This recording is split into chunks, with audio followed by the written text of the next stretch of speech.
Now let's look at Venn diagrams with three sets. And they can get a little tricky, but they work the same way where they have overlapping regions. And you can see the general picture right here. So you have your overall universal set. You have three sets, A, B, and C. And notice that you have some overlapping regions here. So that dark blue set in the middle is where all three circles overlap and intersect.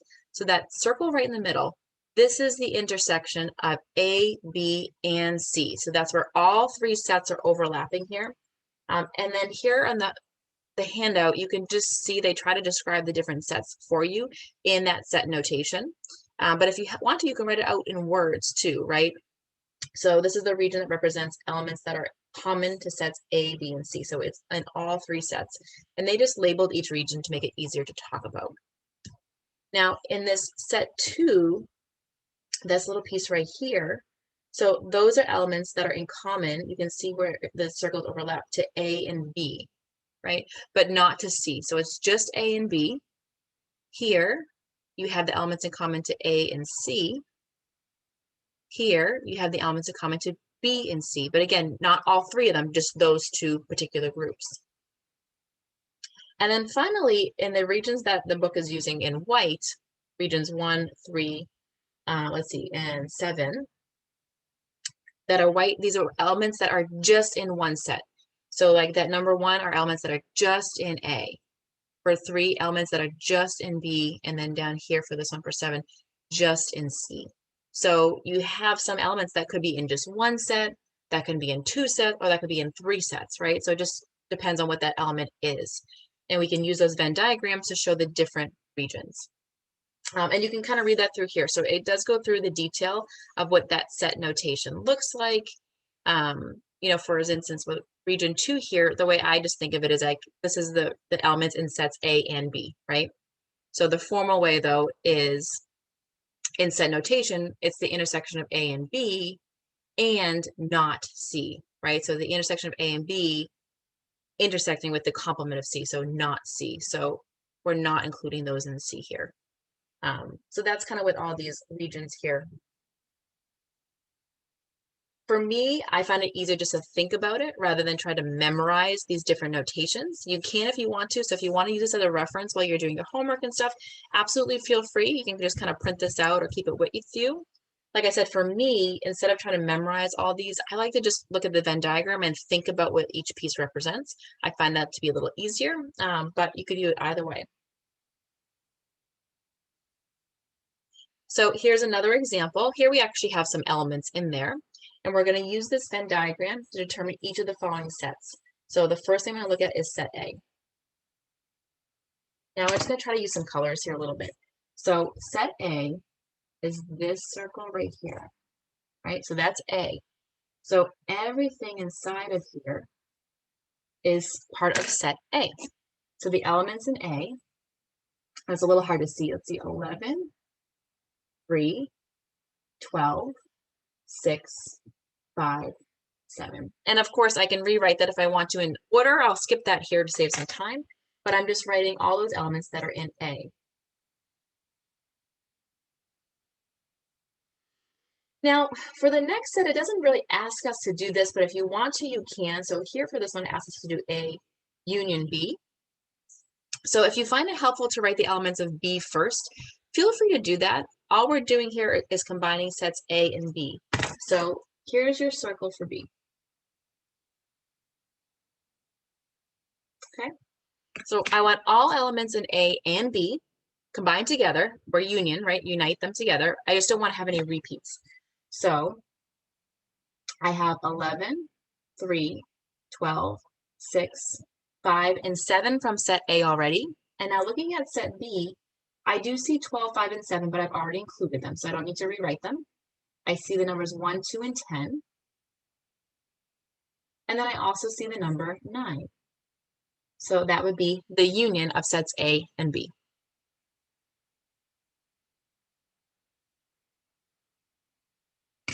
Now, the last one they're asking us to look at is C. So I'm just going to circle this a little bit darker to help us see the 3 circles. And here we're looking at the intersection now. So that means intersection. So we're looking at where do these regions overlap. So I want B intersect with C. So where are my values that B and C are going to go ahead and intersect? And again, if you want to write out what C is as well, you can go ahead and do that, but I'm just looking for the intersections for B and C here. Okay. So we're looking at where B and C intersect. So again, here's circle B, here's circle C, and I can see that they kind of overlap right here in this region right here. It almost looks like an eye, right? This kind of, or petal shape here. So that is in common to both B and C. So what numbers do I have there? I see 5, 7, 9.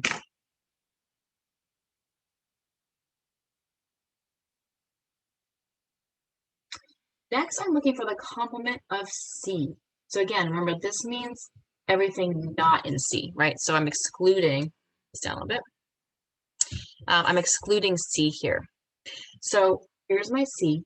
So I want to include all the values that are not in C, but are everywhere else in the rectangle in the universal set. So I see, so here, I'm just gonna almost like block this with my finger. So I see 11, 3, 12, 1, 2, 10. And then don't forget this one out here, that's not in any of the subsets, 4.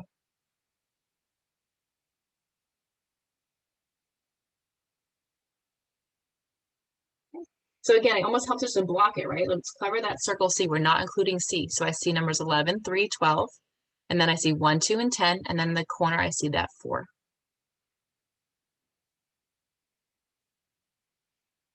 And then let's see, the last one, we have A intersect B, intersect C. So this is the intersection of all 3. So where do all 3 overlap? Well, they all overlap right in the middle here. So this piece right in the middle is where all 3 of them overlap. So the 2 values there, or 2 elements, are 5 and 7. I really do think it helps to use pictures and colors and things like that. These are really nice with highlighters. I like highlighters because highlighters, when you color over them, change color really easily. Like if I use a yellow and a pink highlighter and I color over them, the interlapping region turns orange, like very bright orange. So it helps to see those overlapping regions. So if you have some different colors at home, particularly like yellow, pink, and blue, those are going to be nice for you because you'll be able to see overlapping regions. They'll turn orange or they'll turn purple or green. The middle one will turn probably more like a brown color. But if you have highlighters, again, I recommend that because you can just highlight and you'll see the different colors all pop right out very easily. So that's my recommendation there. Now we're going to do the opposite way too.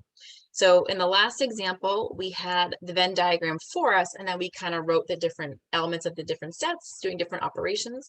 And now we're going to go backwards. And it's kind of hard to go backwards. It is like a puzzle. So I do recommend you start with the innermost region first and work outward. So that triple overlap region right in the center is usually the easiest one to find, and then you work outward from there. All right, so I'm going to construct a Venn diagram. I have A, B, C, and the universal set. So I'm just going to try to draw this nice and. So here's my universal set. And my universal set includes all letters A, B, C, D, E, F, G, H. That should be an I. It looks like it capitalized on me. I, J, K, and L. And if you look at your other sets, they are all subsets, right? So everything is a subset of the universal set. So they're going to occur in here. And if I just look quickly, I do see some overlap. So notice I see E in all 3. So I do know that these 3 circles are going to overlap in the middle. I do see some overlaps, again, between A and B and C, or just between 2 of them as well. So I'm going to start by just drawing a rough sketch of what I think is going to happen for A, B, and C, and I can always change my drawing later, right? So let's make this one A. This one.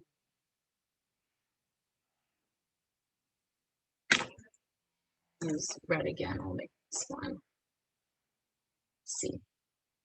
And they don't have to be drawn to size. I'm just kind of trying to draw them. I know my regions are a little small there, but just do my best to kind of get the 3 subsets there. And we'll figure out what goes in each of them. So the first thing we're going to do is figure out the centerpiece. So that centerpiece there is what is in common to all 3 of them, okay? So if I go through my sets here, I do see that E occurs in all three. So I'm going to put an E right in that center. And I'm going to look again.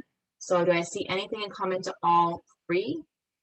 So let's see, I have an A and a D here, but I don't have that in B. So do I have a G? I don't have a G in all three. I do have an H in all three. So I'm going to squeeze in that H there too. I know it's hard to see. Let's do this.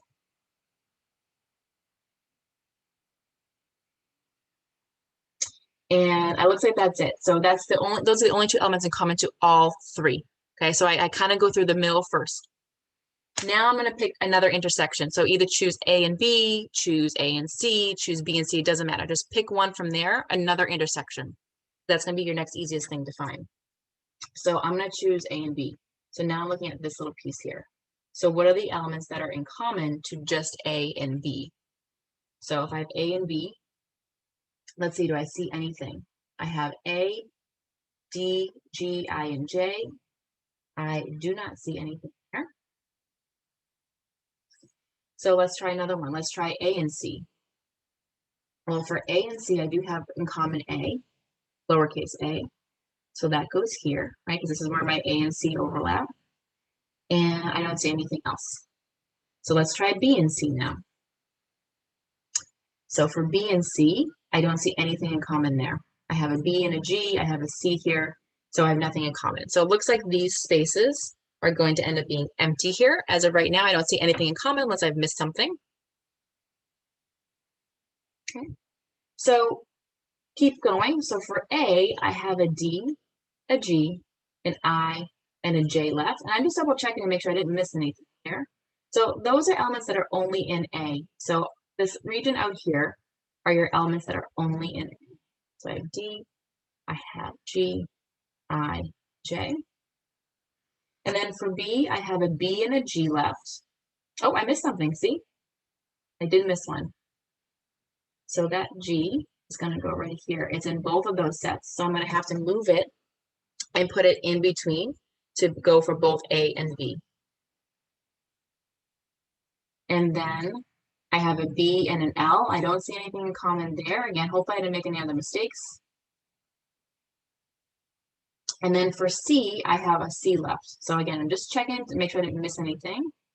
And I put that C here.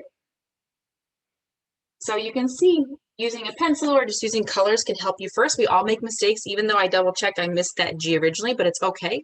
I noticed I missed it when I started to do the B. And I said, wait a second, I've seen this one before. So I made sure I put it in the intersection for A and B instead. Now, let's make sure everything is included here because I could have other values that are not in the other sets. So for set A, we see A, D, E. So I have A, D, E, G, H, I, G, H, I, and J. Okay, so I've used all those elements of the universal set. For B, I have B, E. So B, E is already crossed. G and H, and then L. And then for C, I have A, I have C, I have E, and I have H. So it looks like, and again, always double check that K hasn't been used. So K is still in the universal set, but it's not in any circles. So I will put the K here. And that's our Venn diagram. Again, think of it like a puzzle. Start inner to outer. So look on the innermost first. So see if you have elements in all three sets. Put that in that innermost piece in the middle, that triple overlap. Cross them out if you've used them. Then from there, look at your other intersections.